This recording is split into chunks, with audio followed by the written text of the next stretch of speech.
dreamers, it's a spooky month, so I wanted to do some scary content, and I'm excited to be back with another video for a game that I hold in high regard despite its controversial subject matter.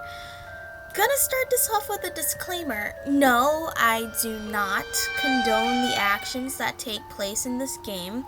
However, seeing all the hate the game gets as a piece of media is honestly baffling to me, to the point of the creator getting doxxed.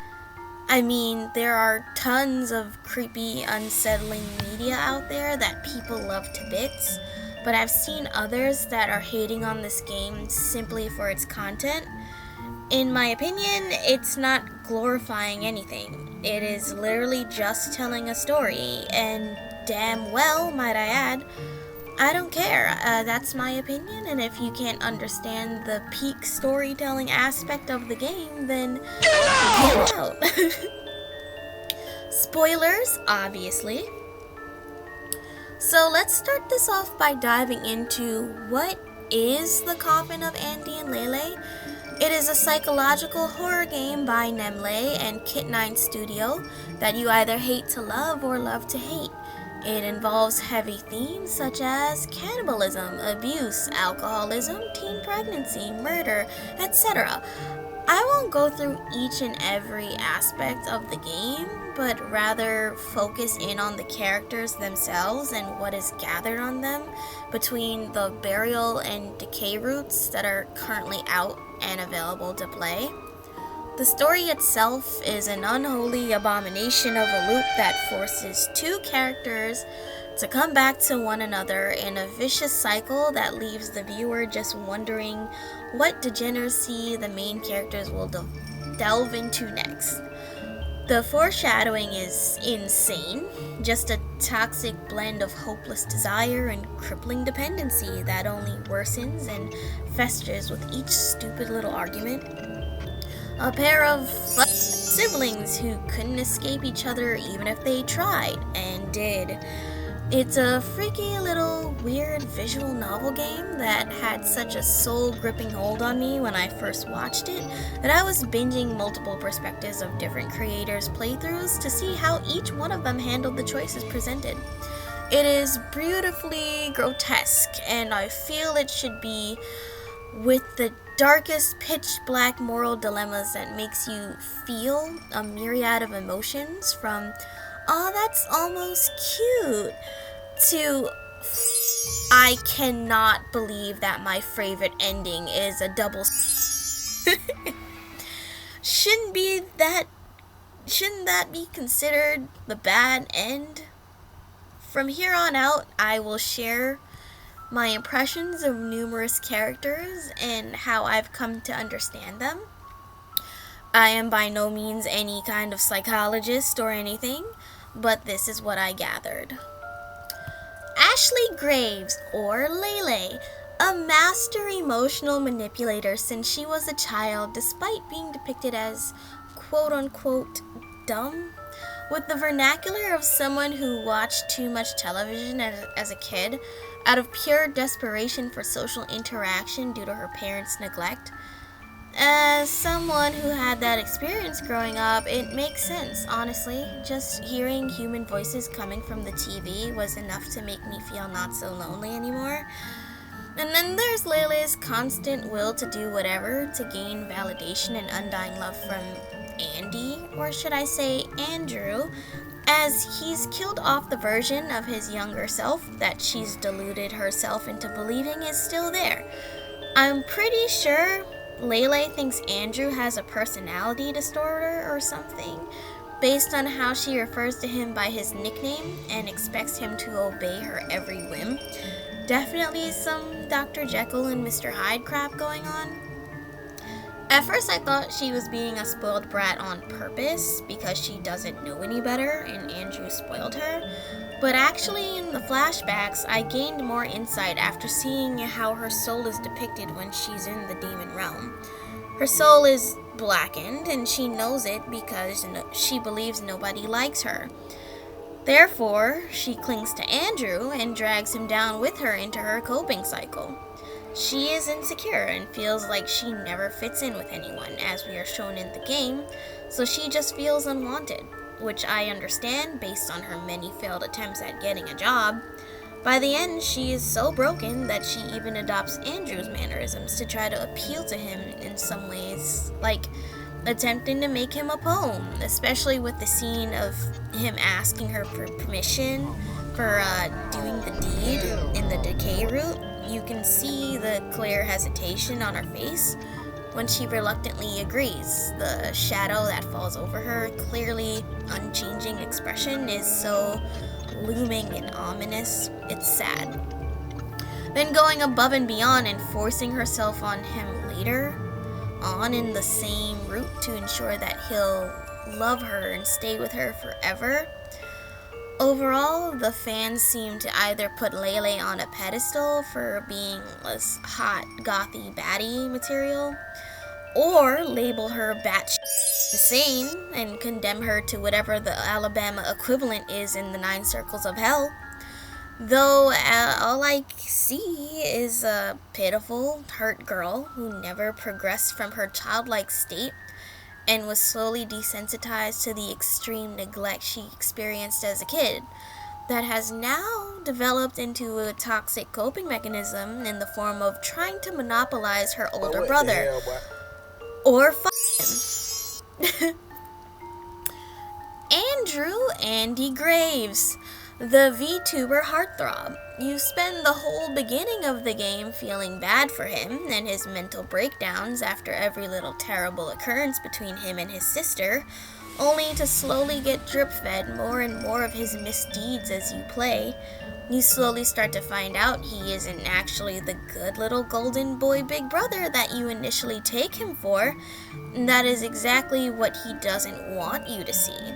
He wants to be viewed as normal, but knows that truthfully he is not. So I assume that is why he isn't depicted as a tar soul, but rather a grime soul at first in the demonic realm. Leyley seems to call him out on his shiz, as it's clear throughout the series that he doesn't actually like anyone. He just likes to keep up appearances, even down to his ex-girlfriend, Julia, being there simply as a convenient cover-up.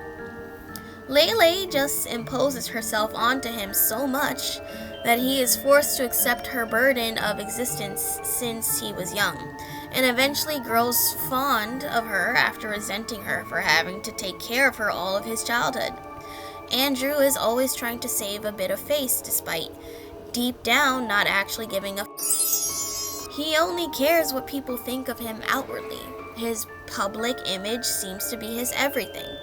Fortunately for him, Leyley doesn't care that he's a lying two-faced, and it's depicted that he actually likes her just a bit for being able to accept him despite that fact. Bro would have grown up to be a miserable sociopath if Ashley didn't exist, I swear, like a big old people pleaser. He has hella mommy issues and has unresolved trauma with her for making him take care of Ashley. Yet he does take after some of her traits and their father's passiveness at times, depending on what route you take. Andrew is also a sexual person who doesn't find any joy or entertainment in the people around him, using them only as a facade to seem sociable and fit into society. The only exception being for when Leyley practically forces herself on him, both figuratively and literally, as it seems like he just adapted to her from being around her since birth. He is also a master manipulator on copium, as the entire game feels like the biggest competition for who can gaslight and rage bait who the hardest.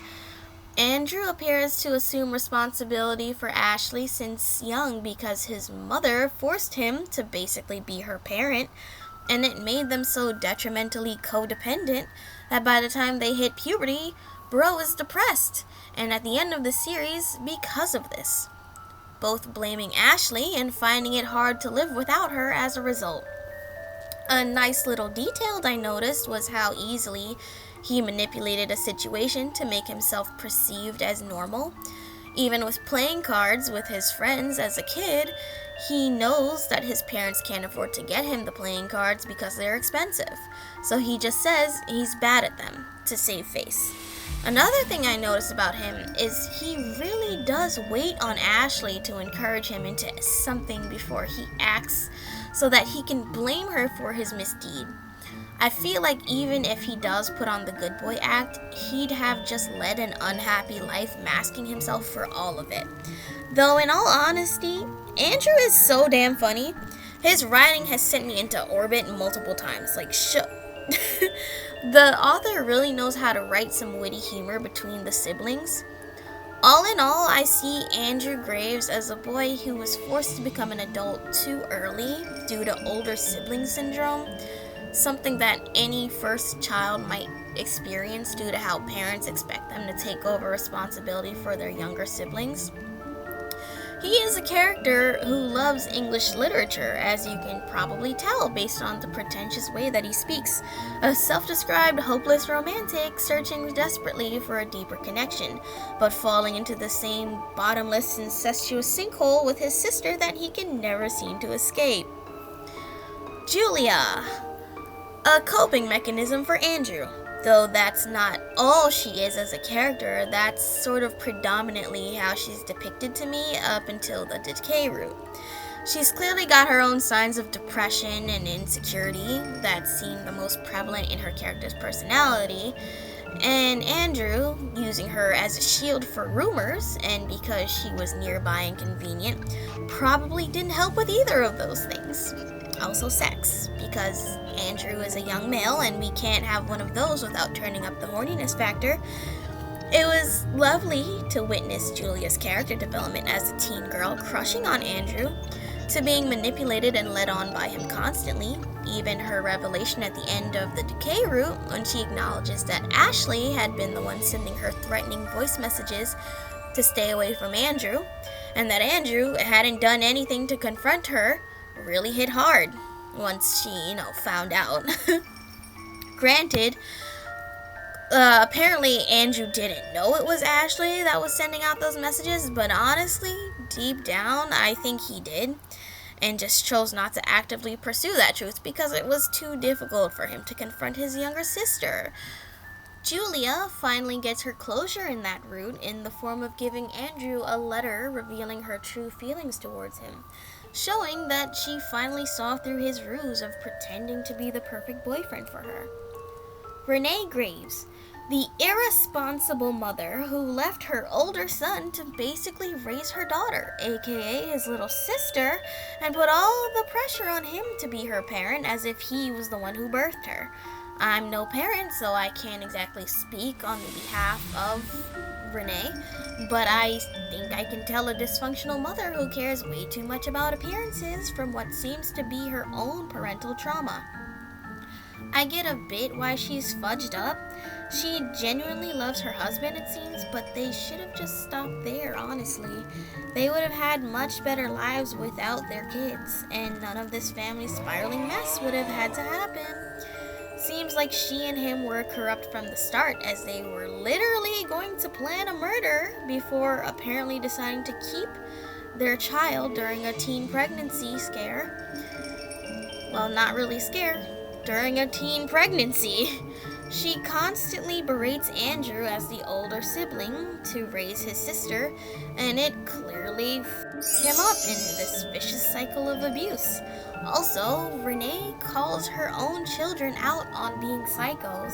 Meanwhile, her and her baby daddy planned to kill his parents when they were going through their relationship. So not only is she irresponsible and negligent, but also a hypocrite. This tumultuous story obviously started with her and their father as the parents to Andrew and Ashley, lacking basic parenting skill, and Renee putting so much pressure on Andrew that it as a result screwed him up and led him to have this unhealthy relationship with his sister. Douglas Graves, the spineless father. I don't know what happened. I guess the trials and tribulations of adulthood and parenthood, his awful parents, and Renee's overbearing personality may have steamrolled this man into being the most pansy bitch ever. He seemed so much more spunky as a kid. Maybe if he realized he had free will in the future, he'd had put more effort into raising their kids. From the act of rebellion he was planning as a teen, I suppose it may have been better than killing his parents and potentially winding up in jail. Maybe he could have been a Bonnie and Clyde type with Renee. Instead, he grew up to be a doormat, devoid of much else but love for his wife, not even remembering his children's names, as evident in his talk with Andrew on the balcony. Honestly, it isn't the worst thing to be passive, but when it leaks over into caring for your own children, I think he should have at least pretended to give a damn about their well-being and how they're growing up. Andrew and Renee both seem to be the only ones who tried to make a point in attempting to care about the family unit as a whole, or appearing to at least. All in all, I think it really wasn't Andrew and Ashley's fault that they threw their lives away to fester and rot in a vile, incestuous pit of trauma and corruption, where their only solace is each other, while also being the bane of each other's existence. It's like a bad comfort show, a slow-motion train wreck that I couldn't help but be captivated by. It's toxic and hurts you, but boy, does it take the edge off of watching someone else's life spiral desperately off the rails, even if it is fictional. However, I will say both characters did make some form of effort to be normal, from Ashley attempting to get a job and cut herself off from Andrew, to Andrew consistently trying to hold a boundary with Ashley and rationalizing the unholy thoughts he seemed to have about his sister. It was doomed from the start, rigged against them. They were both just dealt the poopiest hands in life. And their parents literally got them killed in the Hitman ending, just proving that no matter what, their lives were destined for despair. The different bizarre endings are also well worth noting, as the authors seem to take the time to plan out each possible scenario with horrific detail. It's saying something when my favorite ending thus far is the one where they jump off the balcony together. That "I'll be whatever you want me to be" callback was so cold in the decay route. It was like a parallel to the beginning of the game where younger Andy says that to younger Leyley, and then that scene in the decay route dredges it up again, but in a much more sinister manner. It gave me the chills. Even the name of that route, Decay, towards the end, the way they talk to each other, and you can visibly witness the decay of them both mentally, as well as the relationship itself. They bring out the worst in each other, and in the jumping scene off the balcony, Andrew is so seriously coping because he's just tired of arguing about their hopeless situation and ready to end it all, and Ashley is just scared to be without him in this world, so she has no choice but to die with him. So sad. Taking the expression, "If your friend jumped off a bridge, would you?" No, but if my brother did... But no. In all honesty, The Coffin of Andy and Leyley is a beautifully written piece despite its subject matter. I'm just glad their first time wasn't glamorized and was made to be just what it should be in the decay route.